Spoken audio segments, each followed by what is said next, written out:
Tanny and the Boys are our Black History feature this evening. President of Parliament to initiate a penal code amendment, and Prime Minister elucidates on the airport saga. Those are the headlines for Thursday, February the 11th, 2021.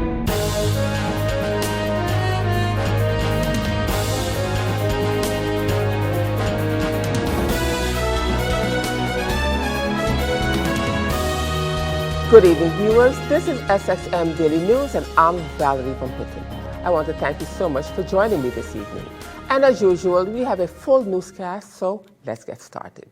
In our first story, Prime Minister of St. Martin, the Honorable Sylvia Jacobs, speaking at the Council of Ministers' weekly press briefing and responding to a question from the media regarding the leadership of the airport holding operating companies and the holding company's attempt to shake up management, the Prime Minister elucidated further.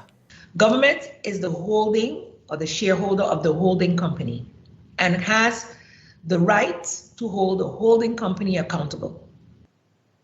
As such, we've made the requests, we've asked for reports, etc., from the holding company, which we have to review. As part of our corporate governance improvement at the airport, we also had to peruse, or they had to submit competencies and what's the other area? Qualifications and competencies that board members should have. This has been submitted to us. We also have to give our feedback on that. So they have done their due diligence where that is concerned. As the holding company, they are to hold the operating accountable. And so they, of course, cannot be on any witch hunt as such, but it is within their purview to hold the management of the company accountable for whatever is going on at the company. We as government cannot interfere in what they do. They only have to report on what they're doing. And if they are not doing what is within their purview to do, then we as holding of the holding company can take our measures. But we cannot take measures without evidence, as I have explained to all those who have concerns about agreements or whatever the case may be at whatever stage we are in.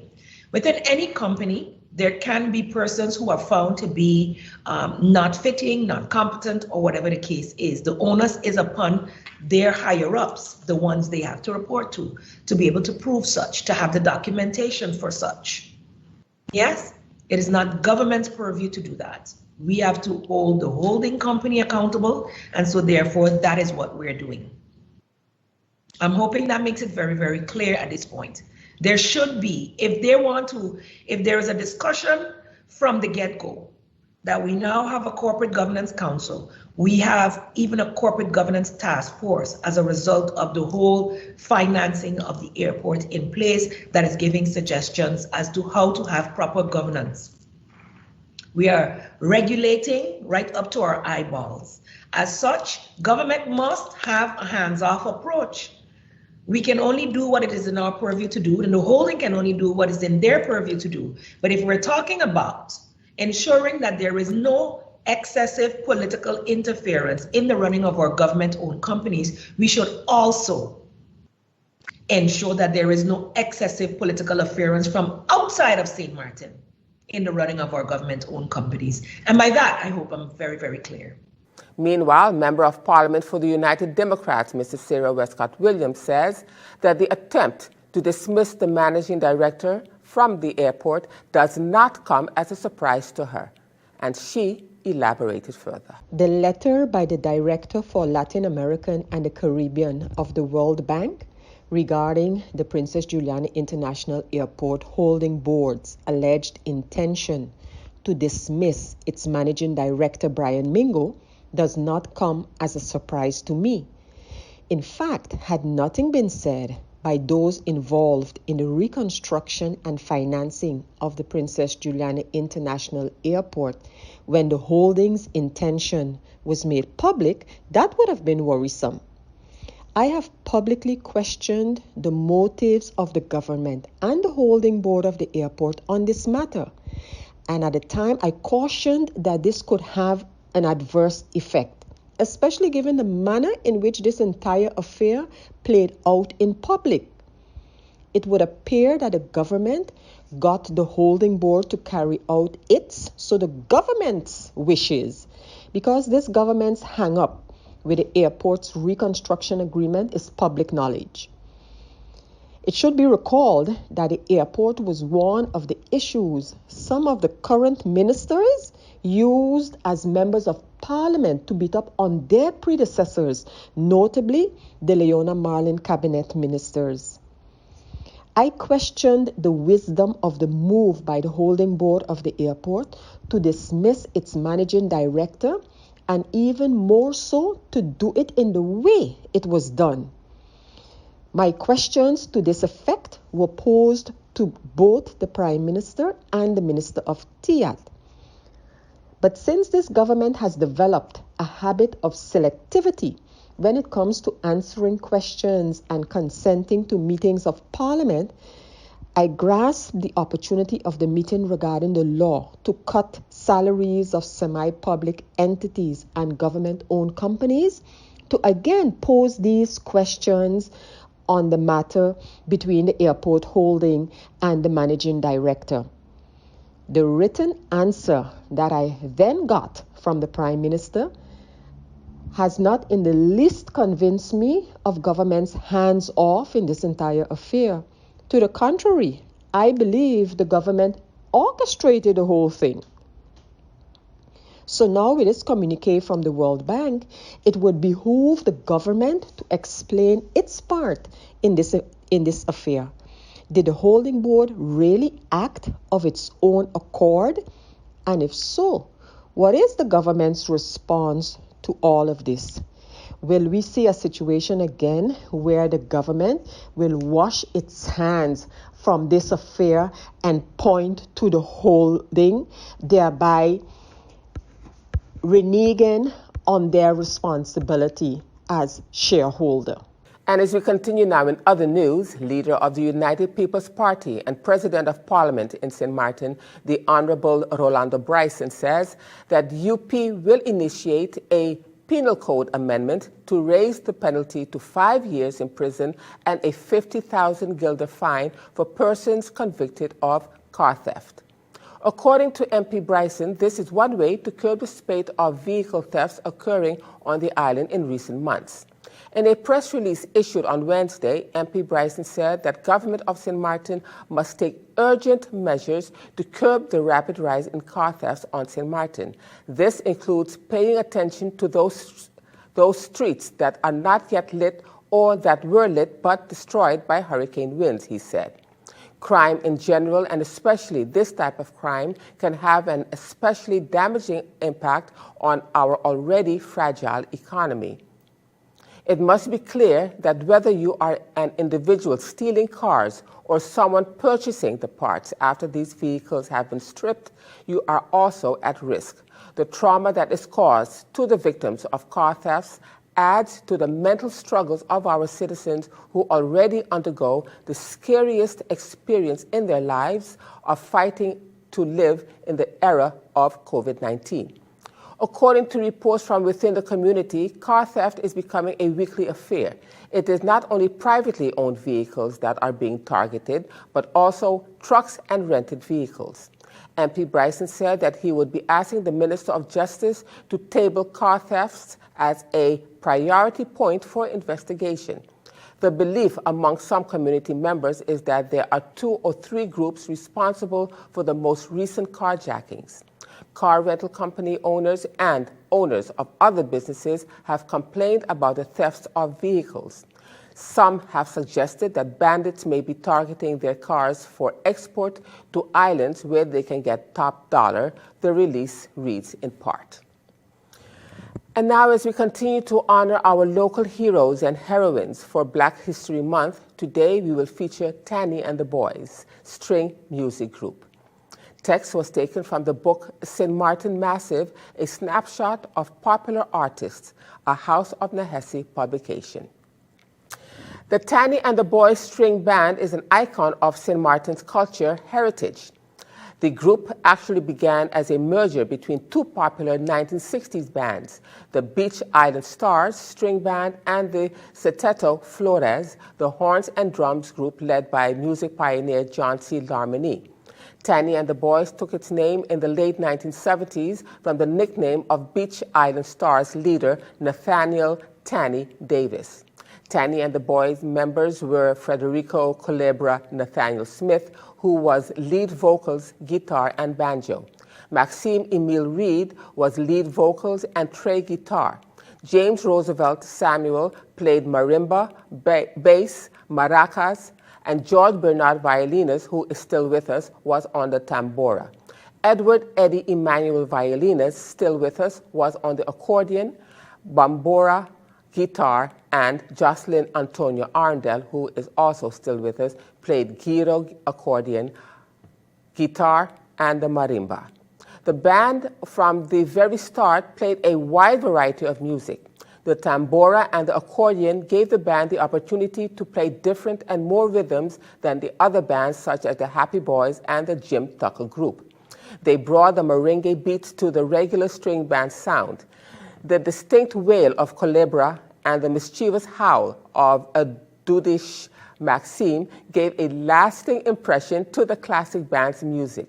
Over the years, Tanny and the Boys had performed in Aruba, St. Croix, Curaçao, Bonaire, St. Bart's, Saba, St. Eustatius, Nevis, Anguilla, Trinidad, the USA, and the Netherlands. The group could always be counted on to perform old favorites such as Fever, Saxophone, and Married Woman. They revived those songs and changed the rhythm, and the people loved it. In 1992, the House of Nahesi Publishers produced Tanny and the Boys' debut LP and cassette entitled Fete. Although Tanny and the Boys is recognized as a national gem, the band has not yet played in concert on the Carnival Village stage. Jocelyn Arndel said that he and other members of the group are concerned that there are no young people to carry on the string art form. In November of 1999, he made 40 years that Arndel had been playing string band music. They play today because they want to keep the culture alive. They would gladly instruct others on how to play the instruments and how to sing these old songs. And still to come, the ministers of Curaçao, Aruba, and St. Martin and the Dutch Ministry of Education to strengthen the teacher training in the Caribbean part of the kingdom. And I'll have the details to that story and much more when SXM Daily News returns.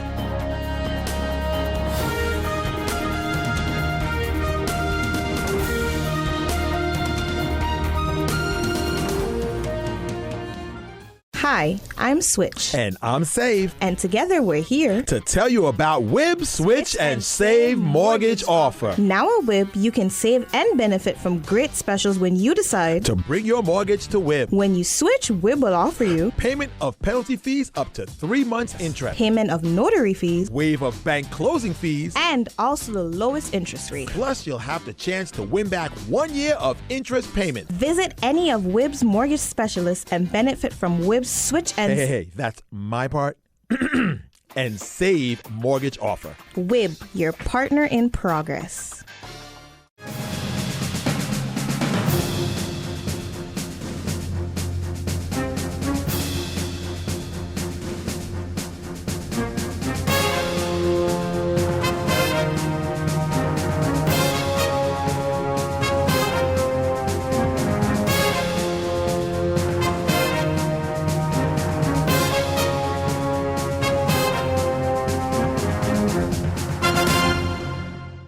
Welcome back, viewers. You're watching SXM Daily News, and I'm Valerie Van Putten.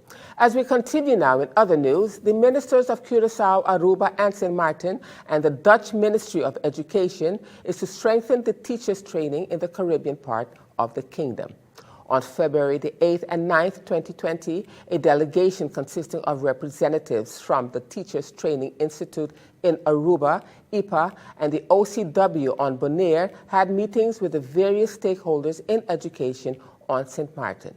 This visit was to appraise the educational stakeholders on St. Martin of the existence and the development of Kibra Hacha, as well as to establish if there are any needs concerning teacher training and or further team development. It was also to indicate if there are any specific needs for St. Martin to be part of this partnership. Kibra Hacha, which was established out of a partnership protocol signed in February of 2019 by the ministers of Curaçao, Aruba, and St. Martin, and the Dutch Ministry of Education, Culture and Science, OCW, to strengthen the teacher training in the Caribbean part of the kingdom. Dutch Ministry of Education, Culture and Science, OCW, started a first exploration on the ABC Islands and meetings with training institutions and school boards to discuss the possibilities, and a steering committee on ministerial level was formed. The steering committee consists of representatives of these islands and the Netherlands.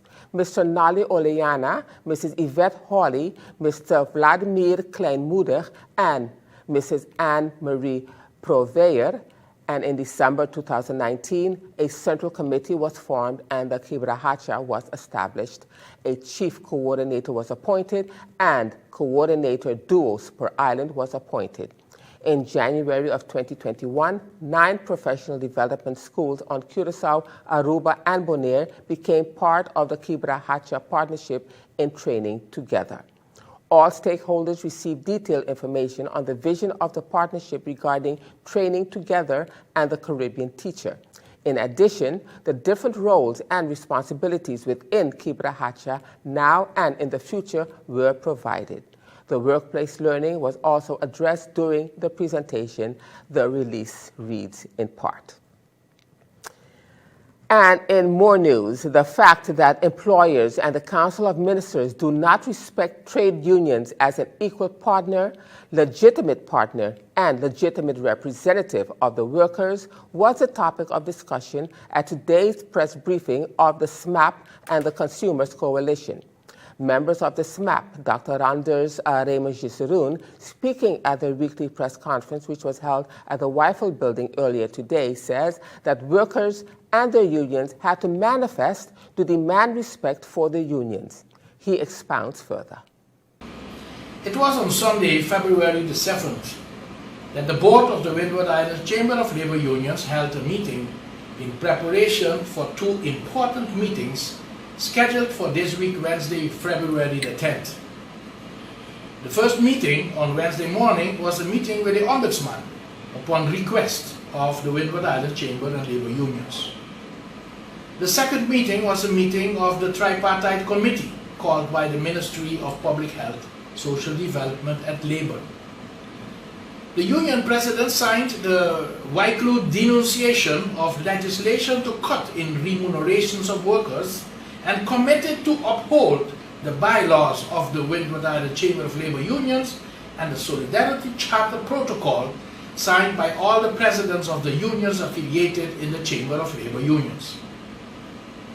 All affiliated unions in the Chamber have experienced last year that there are still employers and also the Council of Ministers which do not respect trade unions as an equal partner and legitimate representative of the workers in their company or working for government or government-owned or subsidized entities. During the course of last year, workers and their unions had to even manifest to demand respect for the unions when letters nor meetings held with management didn't reach to an agreement. To refresh the memory, we have the following illustrations. Everyone remembers how the Weifel Union had to denounce various companies and even took some to court to honor the CLA and the Civil Code because employers were terminating workers unlawfully or were cutting workers' salaries without mutual consent of the workers or the union. For instance, Little Bay Beach Hotel, Little Switzerland, Oyster Bay Beach Hotel, the Towers of Millet Bay, Port Coopercoy, Great Beach Hotel. Also, one can remember how the WICUA, that is the Union of the Nurses in our island, denounced the bullying of the CFO at the medical center and had to manifest against hospital management and the supervisory board, which had turned a deaf ear to the union complaints and concerns. And finally, Marco Polo had to go. Everybody remembers how the APFO and the workers at the airport had to manifest because PGIA company management was not paying the workers what was owed to them in accordance with the CLA. Only after the workers went into action and the government mediator called parties to the table, an agreement was reached. Everybody remembers how civil servants and their unions, the WICSU, APFO, NAPB, Y2, had to manifest because government unilaterally cut their 2019-2020 vacation pay with 50%. And as we continue now with this local COVID update, as of February the 10th, there were 20 persons who tested positive for COVID-19. However, 11 persons have recovered, bringing the total active cases to 117. The total number of confirmed cases is now 1,972. The Collective Prevention Services, CPS, are monitoring 117 people in home isolation. No patients are hospitalized at the St. Martin Medical Center. The total number of deaths due to COVID-19 remains at 27. The number of people recovered since the first case surfaced on St. Martin has increased to 1,828. 141 people are in quarantine based on contact tracing investigations carried out by CPS.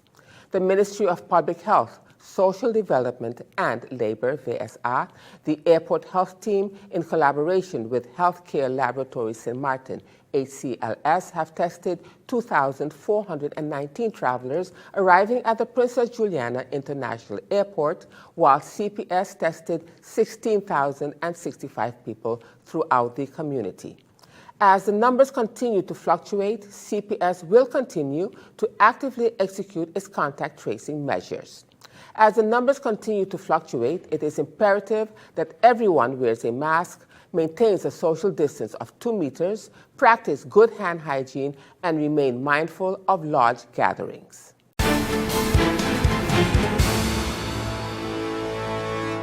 Now, turning to our weather forecast for February the 11th, 2021, the Atlantic high pressure system will be the dominant weather feature for the next several days.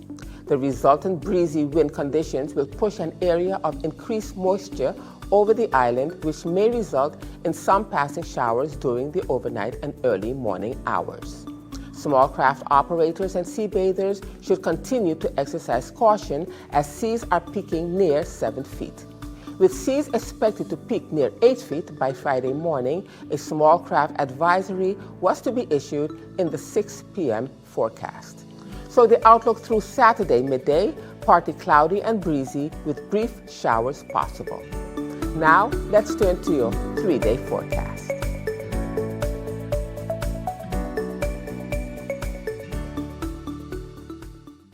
And still to come, CPS gives PowerPoint presentation to stakeholders on the COVID-19 vaccine. We'll have the details to that story when SXM Daily News returns.